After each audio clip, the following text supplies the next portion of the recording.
Friends ఇప్పుడు మన దగ్గర ఉంది RS 200. ఇది మోడల్ వచ్చేసి 2024 మోడల్. ఓనర్ దీన్ని 2024 ఎండింగ్లో అయితే కొన్నారు. ఓనర్ కొన్నప్పటి నుంచి ఇప్పటి వరకు ఒక 14,000 కిలోమీటర్ అయితే తిరిగాడనమాట. ఇంత తిరిగినప్పటికీ ఆయన ఏమైనా ప్రాబ్లమ్స్ ఫేస్ చేశారా? మైలేజ్ మనకి కొన్నప్పటి నుంచి ఇప్పటి వరకు ఏమైనా డ్రాప్ అయిందా? మైలేజ్ విషయంలో ఏమైనా మైలేజ్ ఇంకా బాగా వస్తుందా? స్పేర్ పార్ట్స్ ఏమైనా ఇష్యూ ఉందా? సెన్సర్స్ ఏమైనా ఇష్యూ ఫేస్ చేసినారా లేదా అనే దాని గురించి ఫుల్గా ఈ వీడియోలో తెలుసుకుందాము. ఎవరైనా కొత్తగా కొనేవాళ్ళు ఉన్నా వాళ్ళకు కూడా ఈ వీడియో చాలా హెల్ప్ అవుతుంది. ఒకవేళ మీ ఫ్రెండ్స్లో ఉంటే వాళ్ళకు కూడా ఈ వీడియో షేర్ చేయండి. ఇంకా వీడియోలోకి పోతే ఫస్ట్ మనం దీని డిజైన్ ఇంకా లుక్స్ గురించి మాట్లాడుకుందాం. తర్వాత దీన్ని ఎవరు కొనొచ్చు ఎవరు కొనకూడదు అనే దాని గురించి మాట్లాడుకుందాం. డిజైన్ చూసుకుంటే ఇది మనకి ఒక స్పోర్టీ లుక్ ఉంటుందన్నమాట. మామూలుగా మనం స్పోర్ట్స్ బండిలో చూసే ఉంటాం. బట్ ఇది స్పోర్టీ లుక్ ఉన్నప్పటికీ మనకి చాలా సూపర్ ఉంటుంది డిజైన్ అయితే. ఎందుకంటే RS 200లో చూసుకుంటే డిజైనే హైలైట్ అనమాట. మనకి ఫ్రంట్ డూమ్ కావచ్చు, ఇదే సెపరేట్ ఉంటుంది నార్మల్గా ఈ ప్రైస్ రేంజ్లో చూసుకుంటే. ఇంకా ఫ్రంట్ హెడ్లైట్ గురించి మాట్లాడుకుంటే ఇది మనకి డెవిల్ ఐలా ఉంటుందన్నమాట. చూడడానికి మనకు ఒక గుడ్లుగూబ కళ్ళల్లో అనిపిస్తాయి. ఈ చూసే చాలా బాగుంటాయి. నైట్ పూటలు మనకి ఈజీగా గుర్తుపట్టచ్చు. అది RS 200 అని ఈజీగా గుర్తుపట్టచ్చు. ఎంత దూరంలో ఉన్న కూడా ఆ లైటింగ్ చూస్తే అది నాకు బాగా నచ్చింది. ఎందుకంటే ఫ్రంట్ మనకి ప్రొజెక్ట్ లైట్లు ఇచ్చినారు. ఇవి మనకి ఇంకా ఏమంటే ప్లస్ పాయింట్, నైట్ మనకి ఎక్కువ డెప్త్ ఉంటుందన్నమాట. ఎక్కువ లైటింగ్ పడుతుంది. సో అదొక ప్లస్ పాయింట్. హెడ్ ల్యాంప్ గురించి మాట్లాడుకుంటే మనకి లో బీమ్ వచ్చేసి 55 వాట్స్ అయితే లో బీమ్ చూడొచ్చు. ఇంకా హై బీమ్ వచ్చేసి 65 వాట్స్ అయితే హై బీమ్ అయితే ఉంటుందన్నమాట. ఇంకా మనకు టైల్ ల్యాంప్ చూసుకుంటే మనకి క్లీన్ ఉంటుందన్నమాట. క్లీన్ టైల్ ల్యాంప్ అయితే చూడొచ్చు. ఇండికేటర్ చూసుకుంటే ఫ్రంట్ కూడా మనకి LED ఇచ్చినారనమాట. ఇంకా బ్యాక్ చూసుకుంటే బ్యాక్ కూడా మనకి LED ఇండికేటర్స్ ఇచ్చినాడు. ఇంకా టైల్ లైట్ చూసుకుంటే టైల్ లైట్ కూడా మనకి LEDతోనే వస్తున్నాయి. ఇంకా లైట్స్ పరంగా ఎలాంటి అయితే తొందర ఏం లేదు, మొత్తం మనకి LEDతోనే వస్తుంది. LED వచ్చే వల్ల మనకి ప్లస్ పాయింట్ ఏమంటే మనకి బ్యాటరీ డ్రైన్ అనేది తక్కువ అవుతుంది. అదే మనం బల్బ్ చూసుకుంటే అది కొంచెం ఎక్కువ బ్యాటరీని డ్రైన్ చేస్తుంది అనమాట. అదొకటి. బిల్డ్ క్వాలిటీ గురించి మాట్లాడుకుంటే మనకి బ్యాక్ చూసుకుంటే ఇది మొత్తం మనకి ప్లాస్టికే ఉందన్నమాట. ఇంకా ట్యాంక్ కూడా చూసుకుంటే పైన ఇది ప్లాస్టిక్తో ఇచ్చినాడు. ఇంకా ఫ్రంట్ చూసుకుంటే ఇది కూడా అంతే మనకి ప్లాస్టికే అదనమాట. మ్యాక్సిమం ప్లాస్టికే ఉంది. ప్లాస్టిక్ ఉన్నా కూడా మనకి కొంచెం ప్రీమియంగానే ఉంది. ఎందుకంటే బజాజ్ వాళ్ళ స్పేర్ పార్ట్స్ మ్యాక్సిమం ప్రీమియంగానే ఉంది. అంతే ఇంకోటి ఏమంటే మనకి వాళ్ళ స్పేర్ పార్ట్స్ తక్కువ కాస్ట్లో మంచి స్పేర్ పార్ట్స్ వస్తాయన్నమాట మనకి. అదే మన KTM లాంటి R15 ఇంకా MT50 ఇలాంటివి చూసుకుంటే స్పేర్ పార్ట్స్ చాలా కాస్ట్ ఉంటాయి. అదొక ప్లస్ పాయింట్. దీనికి స్పేర్ పార్ట్స్ కూడా చాలా తక్కువ కాస్ట్లోనే వచ్చేసాయి. ఇదనమాట బిల్డ్ క్వాలిటీ విషయానికి వస్తే. దీంట్లో ఫ్యూల్ ట్యాంక్ చూసుకుంటే 13 లీటర్ ఫ్యూల్ ట్యాంక్తో వస్తుంది. సో మనకి ఈజీగా ఫుల్ ట్యాంక్ కొట్టిస్తే మనకి 300 కిలోమీటర్ వరకు పోవచ్చు. ఎందుకంటే మనకి మైలేజ్ కూడా 30-35 మధ్య వస్తుంది కాబట్టి. అండ్ డూమ్ వేసి పెట్టేసి ఫ్రేమ్ గురించి మాట్లాడుకుంటే NSలో ఏ ఫ్రేమ్ ఇచ్చినారో NS 200లో సేమ్ ఫ్రేమ్ అయితే మనం దీంట్లో చూడొచ్చు. ఇంకా బ్రేక్స్ గురించి మాట్లాడుకుంటే మనకి ఫ్రంట్ చూసుకుంటే 300 mm బైబార్ బ్రేకింగ్ సిస్టమ్ అయితే ఫ్రంట్ చూడొచ్చు. బ్యాక్ చూసుకుంటే మనకి 230 mm బైబార్ బ్రేకింగ్ సిస్టమ్ అయితే బ్యాక్ చూడొచ్చు. మనకి ఫ్రంట్ అండ్ బ్యాక్ కూడా మనకి డ్యూయల్ ABSతో వస్తుంది అనమాట. ఇది dual channel ABS. So ABS ఉంది కాబట్టి మనకి ఎక్కువ స్పీడ్ పైనప్పుడు కావచ్చు, మనము సడన్గా బ్రేక్ వేసినప్పుడు మనకి స్కిడ్ కాకుండా బ్యాక్ వీల్ అనేది మనకి చాలా యూస్ అవుతుంది. ఇదొకటే. ఇంకా వీల్స్ గురించి మాట్లాడుకుంటే బ్యాక్ వచ్చేసి మనకి 130/70, ఇంకా ఫ్రంట్ వచ్చేసి 100/80తో వస్తున్నాయి. మనకి ఫ్రంట్ అండ్ బ్యాక్ కూడా MRF టైర్లతోనే వస్తుంది అనమాట. ఇది తీసుకున్నప్పటి నుంచి మనకి స్టాక్ టైర్లో మనకి MRFతోనే వస్తున్నాయి. ఇంజన్ ఇంకా పర్ఫార్మెన్స్ గురించి మాట్లాడుకుంటే ఇంజన్ వచ్చేసి మనకి 4 స్ట్రోక్ లిక్విడ్ కూల్ ఇంజన్తో వస్తుంది అనమాట. మనకి ఇది SOHC ఇంజన్. మనకి దీంట్లో లిక్విడ్ కూల్డ్ ఉంది కాబట్టి మనకి లాంగ్ రైడ్స్ కూడా చాలా బాగుంటుంది. దీంట్లో పవర్ చూసుకుంటే 24.5 PS పవర్తో వస్తుంది. మనకి పవర్ కూడా బాగానే ఉంది. ఇంకా టార్క్ గురించి మాట్లాడుకుంటే 18.7 టార్క్ అయితే ఉందన్నమాట. సో చాలా మనకి పవర్ అయితే బాగానే ఉంది. ఇదేం లేదు. నార్మల్గా మనం NS 200 చూసుకుంటే సేమ్ దాంట్లో ఉన్న స్పెక్సే దీంట్లో రెండు ఒకటే మాట. ఎందుకంటే ఇది కొంచెం ఎందుకంటే మనకి దీనికి డూమ్ పెద్దగా ఉంటుంది కాబట్టి కొంచెం స్పోర్టీ లుక్ ఉంటుంది. దీంట్లో గేర్స్ చూసుకుంటే ఒకటి డౌన్, మిగతావి అప్. నార్మల్గా మనము మ్యాక్సిమం చూస్తాం 6 గేర్స్ ఏమన్నా అంతే, ఒకటి కిందకుంటే మిగతావి పైనకుంటాం. అదనమాట గేర్ బాక్స్ విషయానికి వస్తే. బండి వెయిట్ గురించి మాట్లాడుకుంటే మనకి 167 kgsతో వస్తుంది. సో వెయిట్ కూడా కొంచెం బరువు ఉంది. ఇంత వెయిట్ ఉండడం వల్ల మనకి యూజ్ ఏమంటే మనకి ఇక్కడ మామూలుగా హైవేలో చాలా స్పీడ్గా పోతుంటాం. పక్కలో ఏదైనా పెద్ద వెహికల్ పైనప్పటికీ దాని వేవ్స్ వచ్చి మనకు కొట్టినప్పటికీ బండి వెయిట్ ఉంది కాబట్టి మనకి మ్యాక్సిమం ఇలా వైబ్రేషన్స్ రాకుండా బాగుంటాయి. సీట్ హైట్ చూసుకుంటే 810 mmతో సీట్ హైట్ వస్తుంది. నేను ఒక 5.4 హైట్ ఉంటా. నాకైతే ఇంత మాత్రం కాళ్ళు అందుతున్నాయి. ఇంకా గ్రౌండ్ క్లియరెన్స్ చూసుకుంటే మనకి 157 గ్రౌండ్ క్లియరెన్స్ అయితే వస్తుంది.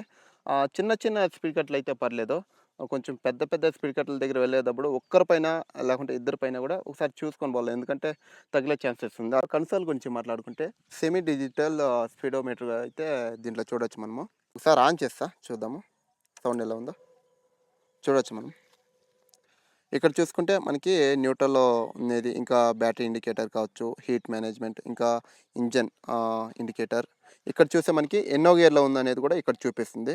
ఇప్పుడు ఇది తిరిగిన ప్రజెంట్ రీడింగ్ అయితే చూసుకోండి. ఇక్కడ 14,681 కిలోమీటర్ అయితే ప్రజెంట్ అయితే తిరిగింది. ఇక్కడైతే మనకి ఎంత స్పీడ్ పోతుంది. ఇది వచ్చేసి మనకి పెట్రోల్ చూపిస్తుంది అనమాట. ఇది మనకి ఇంజన్ స్పీడ్ ఉంటుంది ఇదే. ఇంకా రైట్ హ్యాండిల్లో చూసుకుంటే మనకి ఇంజన్ కిల్ స్విచ్ అనమాట ఇది. ఇక కింద చూసుకుంటే మనకి సెల్ఫ్ స్టార్టర్. ఇక లెఫ్ట్ హ్యాండిల్లో చూసుకుంటే మనకి హై బీమ్, ఇంకా లో బీమ్. ఇక ఇక్కడ ఫ్రంట్ చూసుకుంటే డిమ్ అండ్ డిప్ స్విచ్ అయితే ఇచ్చినారనమాట. ఇది వచ్చేసి మనకి ఇండికేటర్ లెఫ్ట్ అండ్ రైట్. ఇది వచ్చేసి హారన్. మనకి హారన్ అయితే చాలా గట్టిగానే ఉంది. సో ఇదనమాట స్విచ్చెస్. ఇంకా డిస్ప్లే గురించి మాట్లాడుకుంటే ఇక్కడ చూసుకుంటే ఇవి ఉన్నాయి కదా, ఇవి మనకి రీసెట్ బటన్స్. సో ఇవి అయితే మీరేమి టచ్ చేసేకపోదండి, నార్మల్గా ఎట్లుందో అట్లా పెట్టుకోండి. ఇంతే స్విచ్చెస్ గురించి మాట్లాడుకుంటే. ఇందులో సస్పెన్షన్ గురించి మాట్లాడుకుంటే మనకి బ్యాక్ వచ్చేసి మోనోసాక్ సస్పెన్షన్ అయితే చూడొచ్చు. ఈ మోనోసాక్ సస్పెన్షన్ వల్ల మనకి బెనిఫిట్ ఏమంటే ఎక్కువగా మనం ఇది స్పోర్ట్స్ బైక్లోనే చూడొచ్చు. ఎందుకు మోనోసాక్ బెస్ట్ అంటానంటే ఇది మనకి ఇద్దరు కూర్చున్న, ముగ్గురు కూర్చున్న స్టెబిలిటీ చాలా బాగుంటుంది. కార్నరింగ్ చేసేటప్పుడు కావచ్చు, హైవేలో హై స్పీడ్ పైనప్పుడు కావచ్చు, ఇంకా బండిని ఓవర్టేక్ చేసేటప్పుడు కావచ్చు, మనకి చాలా హెల్ప్ అవుతుంది అనమాట మ్యాక్సిమం ఈ మోనోసాక్. ఇంకా ఫ్రంట్ చూసుకుంటే మనకి టెలిస్కోపిక్ సస్పెన్షన్ అయితే ఈ బండిలో ఇచ్చారు. నార్మల్గా ఇప్పుడు చూసుకుంటే మ్యాక్సిమం బైక్స్లను మనకి యూఎస్డి ఫోకస్ ఇస్తున్నారు. బట్ ఇది ఇప్పుడు కూడా అంతే టెలిస్కోపిక్ సస్పెన్షన్తో వస్తుంది. ఈ సస్పెన్షన్లో నాకు నచ్చినది ఏమంటే ఇది కొంచెం స్మూత్ ఉంటుంది అనమాట. మనకి గొంతలో పోయేటప్పుడు కావచ్చు, పిడికట్ల మీద పోయేటప్పుడు కావచ్చు, మనకి ఎక్కువ హార్డ్ ఉండదు. అదే మనము యూఎస్డి ఫోక్స్ చూసుకున్నాం అనుకో కొంచెం హార్డ్ ఉంటుంది. చిన్న గొంతు అయినా కొంచెం ఎగిరినట్లు అనిపిస్తుంది బండి. అది ఈ సస్పెన్షన్. నాకైతే టెలిస్కోపిక్కే బాగుంటుంది నాకు పర్సనల్గా. బట్ క్వాలిటీ విషయంగా మాట్లాడుకుంటే మనకి యూఎస్డి ఫోక్స్ బాగుంటాయి అనమాట. అది కాస్ట్ కూడా కొంచెం ఎక్కువ ఉంటుంది. ఇది సస్పెన్షన్ విషయానికి వస్తే సీట్ గురించి మాట్లాడుకుంటే వెనుక కూర్చునే వాళ్ళకి కొంచెం సీట్ హైట్ అనిపిస్తుంది. మిగతా బైక్స్తో పోల్చుకుంటే ఇది కొంచెం బెటరే పిలియన్ సీట్ అదనమాట. ఇంకా డ్రైవర్ సీట్ గురించి మాట్లాడుకుంటే ఇది మనకి అప్పర్ పోచర్ ఉంటుంది. దీనివల్ల మనకి ఇది పూర్తిగా స్పోర్ట్ బండి కాదు, ఒక పక్కన మనకి టర్రర్ స్పోర్ట్స్ కాబట్టి మనకి లాంగ్ రైడ్స్కి బాగుంటుంది. ఇంకా హీట్ మేనేజ్మెంట్ దీంట్లో హీట్ కూడా అంతే. మనకి బజాజ్ ఇంజన్లో నాకు నచ్చినది ఏమంటే 200 సీసీ అయినప్పటికీ మనకి ట్రాఫిక్స్లో ఇంకా మనం హై స్పీడ్లో పైనప్పటికీ మనకి హీట్ అనేది మ్యాక్సిమం తక్కువ ఉంటుంది. ఎందుకంటే మనకి దీంట్లో లిక్విడ్ కోల్డ్ ఉంది కాబట్టి సో హీట్ అయితే తొందర ఏం లేదు. హీట్ కూడా అంత మేనేజ్మెంట్లో ఉంది. ఇదనమాట డ్రైవింగ్ అండ్ కంఫర్ట్ గురించి మాట్లాడుకుంటే. హ్యాండిల్ కూడా అంతే చాలా కంఫర్ట్గా ఉంటుందన్నమాట. మనకి ఒక స్పోర్టీ లుక్ ఉంటుంది. నార్మల్గా మనం R15లో చూసుకుంటే ఇలా వంగి తోలల్లా. సో దానివల్ల ఏమవుతుందంటే మనకి లాంగ్ రైడ్స్ పైనప్పుడు వితిన్ మనకి ఒక 50 కిలోమీటర్ పైనప్పటికీ మనకి ఈజీగా నడుము నొప్పి వస్తుంది. కానీ దీంట్లో అయితే అట్లే ఉండదు. మనకి పోచర్ అనేది కొంచెం స్ట్రైట్గా ఉంటుంది. హ్యాండ్ పొజిషన్ కూడా చాలా బాగుంటుంది అనమాట ఇది. ఫైనల్గా మెయింటెనెన్స్ ఇంకా మైలేజ్ గురించి మాట్లాడుకుంటే ఓనర్ ప్రజెంట్ అయితే ఇక్కడ లేరనమాట. బైక్ని ఇచ్చేసి ఆయన వీడియోలకి వచ్చే కొంచెం మొహమాటం అంట. అందుకే మనకైతే మొత్తం చెప్పారు ఎంత మైలేజ్ వస్తుంది, ఎంత మెయింటెనెన్స్ అయింది. సో అదంతా చెప్పారనమాట. తెచ్చినప్పటి నుంచి ఇప్పటి వరకు 3 సర్వీసులు అయితే షోరూమ్ వాళ్ళు ఫ్రీ ఇచ్చారు. నార్మల్గా లేబర్ కాస్ట్ ఫ్రీ ఉంటుందంటే మిగతాదంతా సేమ్. ఒక 2000 ఏమో అంత అవుతుందంట. అంతకు మించి మెయింటెనెన్స్ అయితే ఏం లేదంట. తెచ్చినప్పటి నుంచి ఇప్పటి వరకు ఎలాంటి రిపేరీ, సెన్సర్స్లో ఇష్యూ ఏమి ఇప్పటికైతే ఎలాంటి ఇష్యూ అయితే ఏం లేదంట. మైలేజ్ గురించి మాట్లాడుకుంటే ఓనర్ నాకు చెప్పిన మైలేజ్ ఏంటంటే ఆయన కొన్నప్పటి నుంచి ఇప్పటి వరకు మైలేజ్లో అయితే ఎలాంటి డిఫరెన్స్ లేదంట. ఎందుకంటే 14,000 తిరిగింది కాబట్టి ఇంకా మనకి సర్వీస్ చేపించే కొద్దీ మనకి మైలేజ్ అనేది వాళ్ళ నడిపే దీన్ని బట్టి ఉంటుందన్నమాట. ప్రజెంట్ ఇది మైలేజ్ ఎంత ఇస్తుందంటే హైవేలో వచ్చేసి 35, ఇంకా ఆఫ్ రోడ్స్లో ఒక 30 ఇంత అయితే మైలేజ్ ఇస్తుంది. అదైతే ఓనర్ చెప్పారు మనకి. ఇంకా ఏమంటే మనకి ఒక స్పీడ్ కూడా ఇంపార్టెంటే. మనకి 70 అంటే 70 ఎబోవ్ పైనప్పుడు మనకి మైలేజ్ అనేది ఇంకా డ్రాప్ అవుతుంది. అదే మనం 70 బిలో పైనామనుకో మైలేజ్ కొంచెం బాగా వచ్చే ఛాన్సెస్ ఉందన్నమాట. అదొక్కటే. సో ఇది మైలేజ్ గురించి మాట్లాడుకుంటే.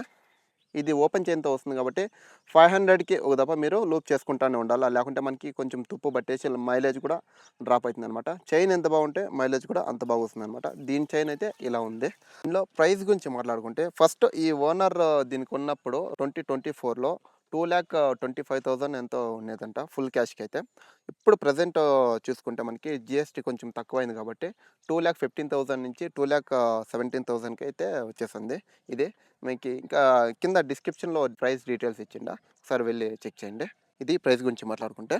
సో ఫైనల్గా నేను చెప్పేదేమంటే ఇది ఎవరు కొనొచ్చంటే ఎవరైతే తక్కువ బడ్జెట్లో మంచి పర్ఫార్మెన్స్, మంచి స్పోర్టీ లుక్ ఉన్న బైక్, లాంగ్ రైడ్స్కి ఏమి ఎక్కువ పోతాము అంటే వాళ్ళు మాత్రం దీన్ని ఈజీగా కన్సిడర్ చేయొచ్చు. ఎందుకు సీట్ పోచర్ మనకి స్ట్రైట్ ఉంటుంది కాబట్టి ఇది లాంగ్ రైడ్స్ కూడా చాలా బాగుంటుంది మనకి. ఇంకా మైలేజ్ కూడా అంతే మనకి 13కి 35 మైలేజ్ కూడా ఉంది అదనమాట.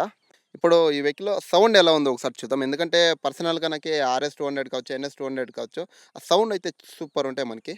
ఒకసారి చూడండి ఎలా ఉందో. స్టార్ట్ చేస్తా. స్టార్ట్ అయితే అయింది బండి. సైలెన్సర్ దగ్గర పెడతా, ఒకసారి చూడండి.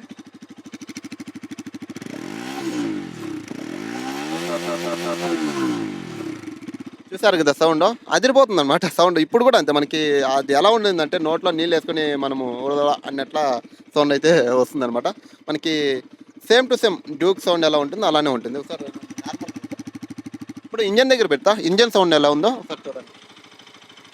ఇదనమాట సౌండ్ గురించి మాట్లాడుకుంటే. సౌండ్ అయితే సూపర్ ఉంది. వీడియో అయితే ఇంతే. వీడియో కానీ మీకు నచ్చితే లైక్ చేయండి. ఇలాంటి వీడియోస్ మన ఛానల్లో ఇంకా వస్తూనే ఉంటాయి. ఏ వీడియో కూడా మీరు మిస్ కాకుండా ఉండాలంటే మన ఛానల్ సబ్స్క్రైబ్ చేసి బెల్ ఐకాన్ ఆన్లో పెట్టుకోండి. మళ్ళీ మనం నెక్స్ట్ వీడియోలో కలుద్దాం. Take care and bye.